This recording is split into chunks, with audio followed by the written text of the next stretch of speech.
Et bonjour Louise Bernard. Et bonjour Philippe Vandel, bonjour tout le monde. Au sommaire de votre journal des médias, Louise. On connaît le nom du prochain invité de Rendez-vous en terre inconnue, un consultant de luxe pour France Télévisions, de la censure du côté du Festival de Cannes, le débat des législatives réservé aux insomniaques, vous comprendrez. Et puis on terminera en parlant d'un documentaire sur les séparations, mais qui est touchant et drôle. Mais d'abord, les audiences qu'ont regardé les Français hier soir.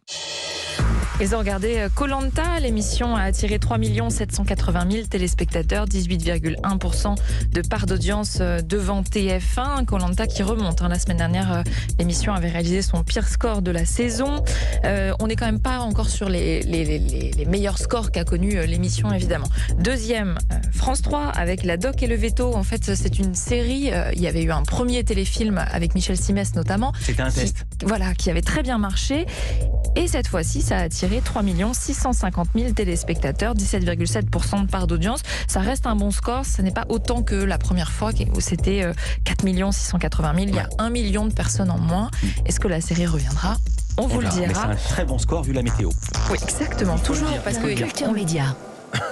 On le dit cette semaine, on m'a coupé en plein dans mes audiences. Je vous donne quand même le numéro 3, c'est 911 sur M6, le début de la saison 5 qui est en dessous de sa moyenne, 1 870 000 téléspectateurs, 9,2% de part d'audience. Voilà pour les audiences. Je pense qu'on a trop traîné, il n'y avait plus assez de jingle. Ouais, attention, virgule. Europe 1, Culture Média.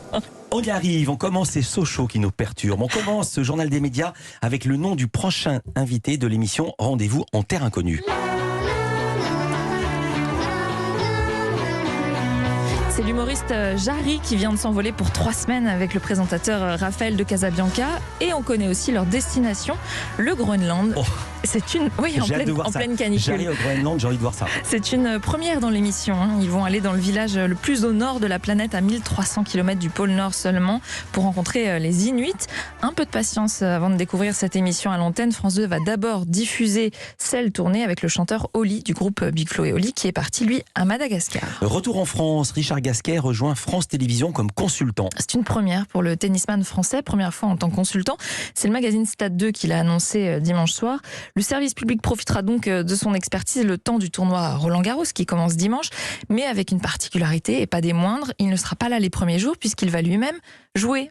Il n'est pas encore retraité, il rejoindra l'équipe des consultants une fois éliminé. Donc ça veut dire que France Télévisions compte quand même sur son élimination, c'est un peu triste. Et d'après le site Pure Média, il interviendra alors quotidiennement sur la terrasse auprès du présentateur Laurent Luyat.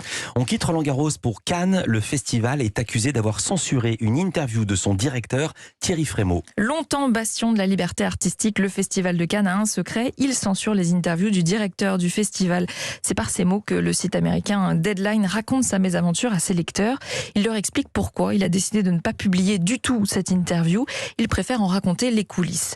Deadline s'étonne déjà que le festival ait accordé cet entretien à condition de pouvoir le relire, ce qui n'est jamais arrivé avec aucun autre festival d'après le média américain. L'argument du service de presse, c'était de s'assurer de la bonne retranscription des propos. Pourquoi pas ? Mais, d'après Deadline, ce n'est pas exactement ce qui s'est passé. Le festival a voulu couper des passages jugés sensibles, matière à polémique, notamment quand Thierry Frémaux parlait du très controversé réalisateur Roman Polanski et sous-entendait qu'il n'y aurait pas de problème éthique à l'accueillir au festival. Une autre réponse sur le manque de réalisatrices femmes a également été censurée. Des demandes qui étonnent d'autant plus le site américain, puisque l'interview avec Thierry Frémaux se serait très bien passée dans une ambiance décontractée, toujours d'après Deadline. Non seulement le média dénonce ces pratiques, mais il reproche aussi aux autres journalistes de ne pas s'insurger, d'autant plus qu'il dit avoir connaissance d'un autre cas de censure. Une réponse sur le manque de réalisateurs noirs aurait été coupée d'un article d'un autre média non cité. Et le journaliste finit son article en ressortant une vieille citation de Thierry Frémaux. Un grand festival est un festival libre. La liberté d'expression est essentielle pour en assurer la grandeur. Fin de citation. Et Deadline rajoute, il en va de même pour la presse. Un syndicat de journalistes de France Télévisions en colère contre les horaires annoncés de diffusion des débats des législatives de ce soir. À France 3, seuls les insomniaques ont le droit au débat. Voilà ce qu'a écrit le SNJ de France Télé dans un communiqué. Une formule pour dénoncer la diffusion de ces débats régionaux en deuxième partie de soirée seulement. Donc à des heures très tardives, à partir de 23h15 pour le premier, puis après minuit pour le second. Les mêmes horaires sont d'ailleurs prévus pour les prochains débats, le 25 mai et le 1er juin. Des horaires qui vont à l'encontre l'encontre de la mission d'information du service public, selon la SNJ, qui appelle au respect des citoyens qui payent toujours une redevance pour prétendre à une information complète et surtout à une heure décente. Et on posera la question à notre prochain invité pour l'info média du jour, parce que c'est Serge Simineau, qui est délégué syndical du SNJ de France Télévisions. Il est venu parler de la redevance, mais on lui posera une question évidemment sur ce sujet. On termine, Louise, avec le Focus programme du jour. C'est un documentaire diffusé ce soir sur France 2, La Dispute. Comment les enfants racontent-ils la séparation de leurs parents? Qu'ont-ils compris? Comment leur a-t-on annoncé? Et comment le vivent-ils quand les parents refont leur vie? Toutes ces questions ont été abordées dans ce documentaire, touchant et souvent drôle, grâce à la sincérité désarmante des enfants. C'est toujours ma mère qui tire des schémas incompréhensibles. Comme mon père rentre toujours tard parce qu'il est avec une autre fille, alors qu'il rentre toujours tard parce qu'il est soit dans l'avion, soit dans le train, soit au bureau. Ça, tout le monde le sait, mais ma mère, elle est genre non, je ne veux rien savoir, il m'a trahi. Le réalisateur Mohamed El Khatib les a filmés et interviewés pendant 2 ans. Tous ont entre 7 et 10 ans et tout est parti d'un projet de théâtre. Il devait en fait créer une pièce pour enfants. Alors pour avoir une idée de sujet, il est allé dans les écoles, à la rencontre des enfants, découvrir leurs préoccupations. Et ce qui est le plus revenu, c'est l'organisation de la vie familiale quand les parents sont séparés. C'était le cas d'environ la moitié des enfants. Alors après réflexion, Mohamed El Khatib s'est dit qu'on traitait souvent le sujet de la séparation par le prisme des parents, des psys, des juges, mais on donne rarement la parole aux enfants. Alors c'est ce qu'il a fait et ses enfants l'ont étonné, c'est ce qu'il m'a raconté. Ce qui m'a frappé, c'est que la liberté avec laquelle les enfants s'expriment, leur sincérité, l'authenticité avec laquelle ils parlent de façon extrêmement simple, extrêmement directe, dans une langue qui est absolument pas formatée. Il y a cette liberté-là. Et puis ce qui m'a frappé aussi, c'est la lucidité. C'est-à-dire comment des très jeunes enfants de 7, 8, 9 ans voient absolument tout, se rendent compte de tout. Et sentent que quand il n'y a plus d'amour entre les parents, quand il y a moins de tendresse, ils arrivent à déceler tous les signes avant-coureurs de la séparation. Et ça m'a frappé.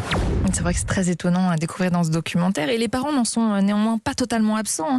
Mais ce n'est pas le réalisateur qui les interviewe, ce sont les enfants. Pour moi, c'est un des basculements importants dans ce film. C'est le moment où les enfants m'ont dit nous, on parle tout le temps, il y en a marre. Maintenant, c'est aux parents de parler.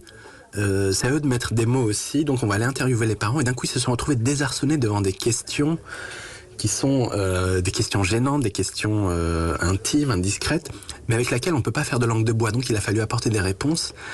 Et c'est extrêmement touchant de voir les parents se débattre là, devant les enfants et de devoir expliquer ce qu'est une séparation, expliquer les raisons pour lesquelles on se sépare, comment l'amour continue, comment on refait sa vie et comment on se préoccupe de la façon dont les enfants refont aussi leur vie.